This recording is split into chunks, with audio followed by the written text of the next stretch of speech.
Hello, my name is Britt Forsberg. I'm from Sweden. I've been in England for 24 years.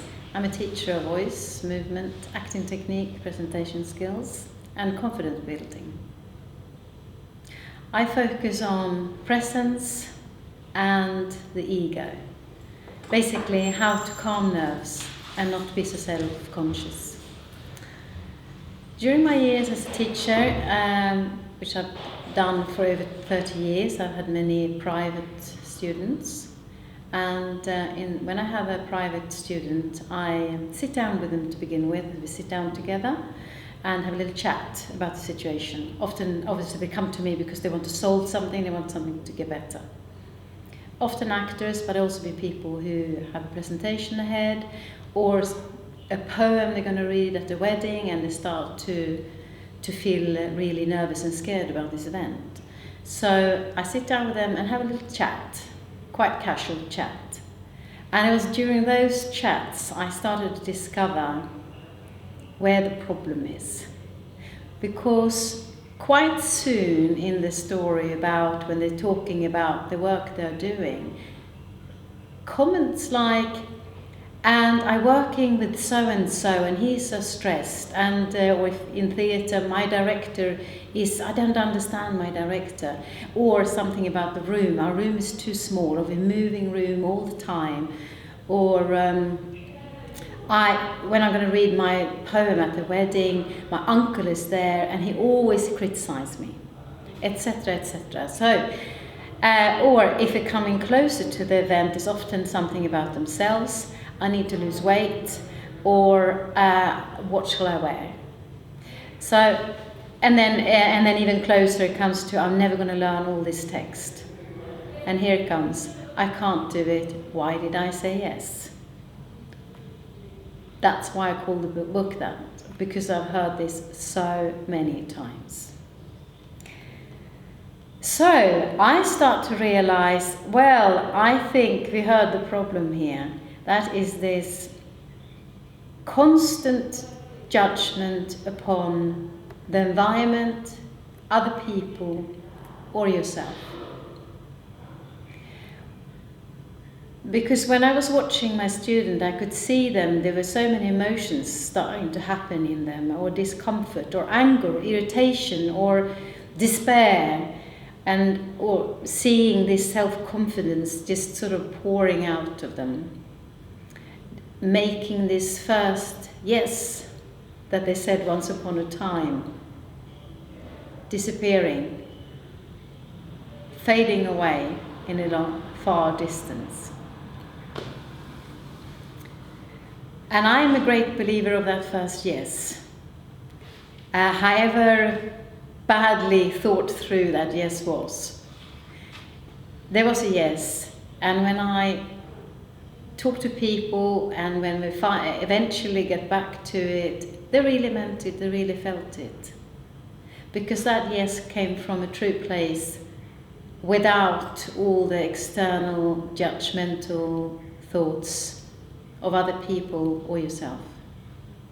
So, how do we keep the environment in yourself and outside yourself clean, so that you can remain in that yes and let that yes develop?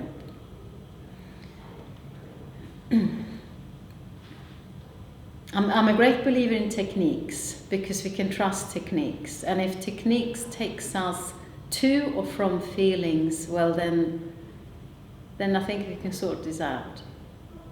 So I started to practice with my eyes. If I manage to look at something without immediately get catapulted into feeling, like for example, we've got a tablecloth here. One day when I look at this tablecloth, I might think, oh, my grandmother gave me one of those for Christmas 10 years ago. She was horrible to me, that grandmother. She made a whole Christmas a misery because of her nagging and judgmental way of being. So I get thrown into these feelings, which are all based on my private experiences. Next day I come in here, I see the same tablecloth, but I'm feeling in a good mood. So I get I might see this tablecloth and I think, oh, that's a really beautiful tablecloth. I would like one of those. Actually, my sister wanted to buy me something for my birthday, so I'm going to ask her to buy me one of those. Okay, so I'm happy. I'm thinking of my birthday. That's going to be great. But that's a little bit dangerous to live, because one day we might be thrown into one feeling, another day we get thrown into another feeling. So I thought, well, if I can practice so I can look at this tablecloth for what it is, because at the end of the day it's just a tablecloth. So I started to practice to look at items, draw them in through my eyes, so they really come into me, but without judging them, without having to have an opinion about them, but being there with them. So I started to do that a lot. I did it on items in my home, out in town, and then I started to do it with people, because that's the same thing happens. And once I started to practice, I also noticed how often I had judgments upon other people, what they wear or how they talk.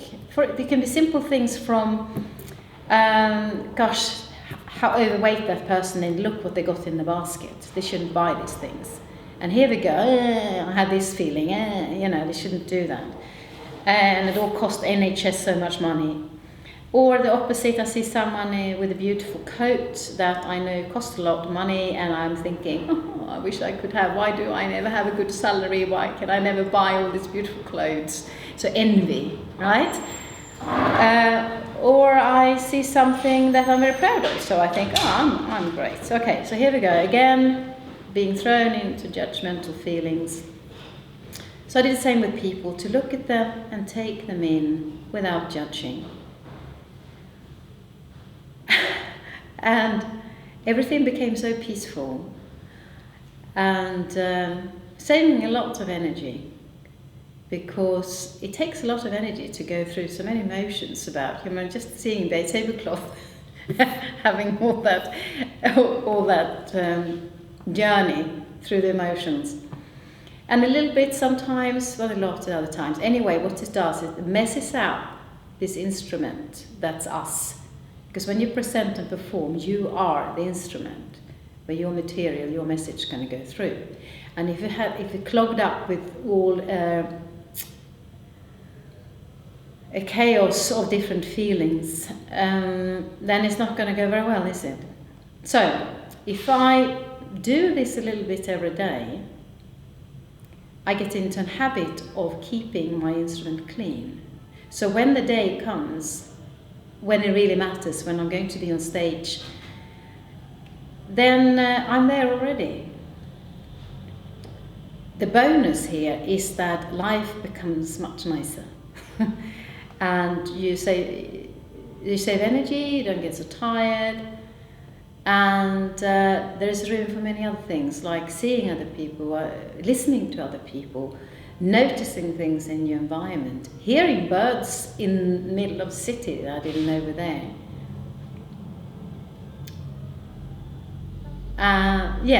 So I started to teach this.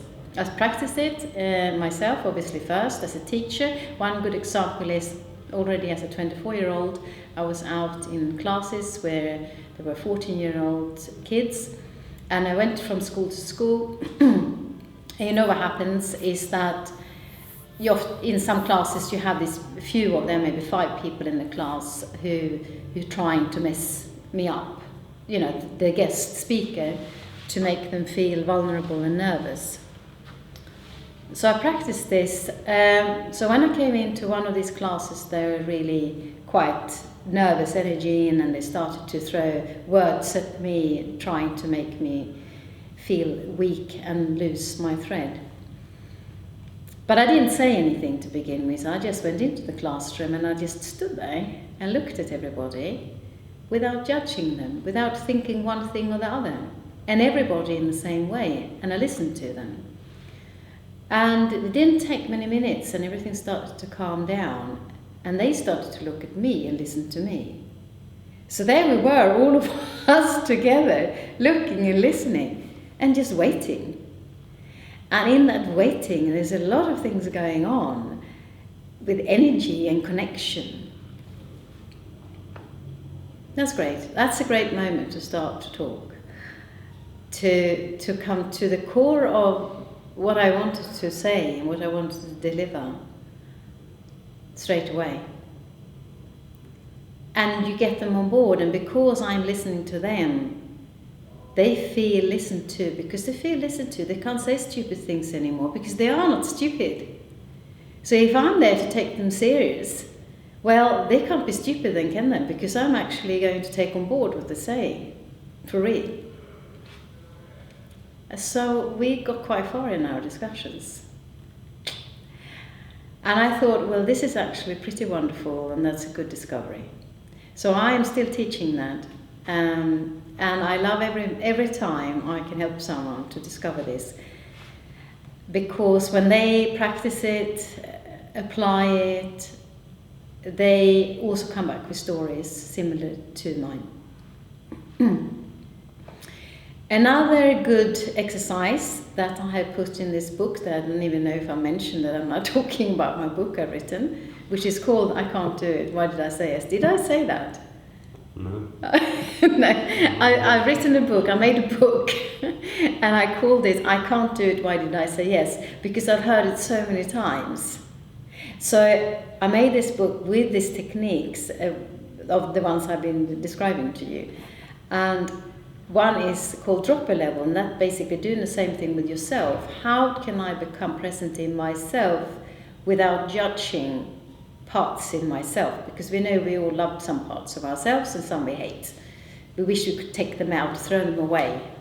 But this life is not like that, and we need them all. We need all our experiences so that people can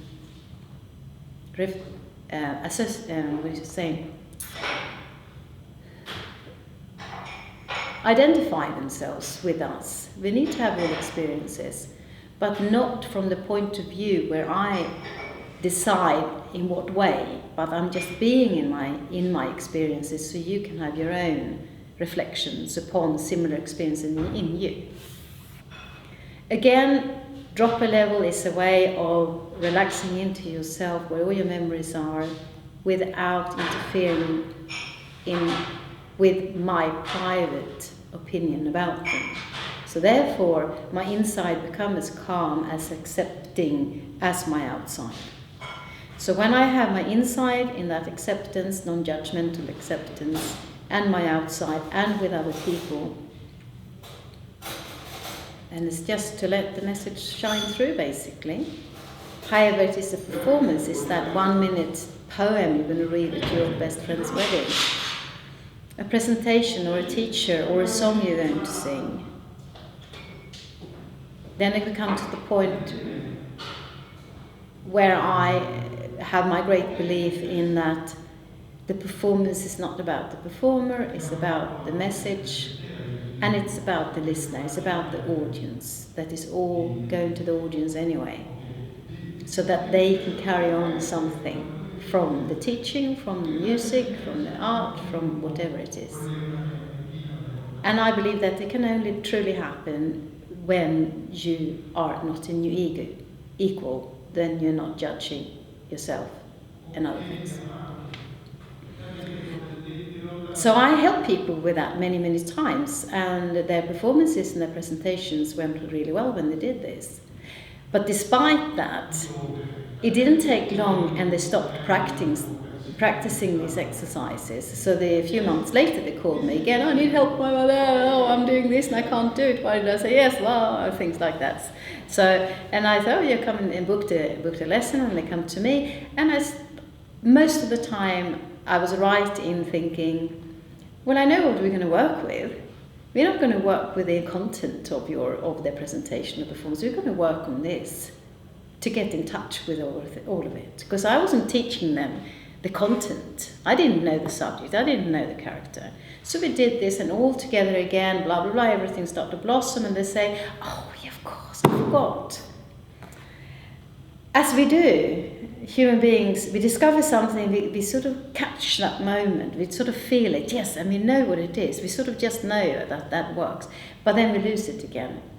And then we don't trust it, and we don't believe it can be that, and we don't believe it can be that good all the time. We think we were lucky. So I made this book because I decided, well, I'm going to make books now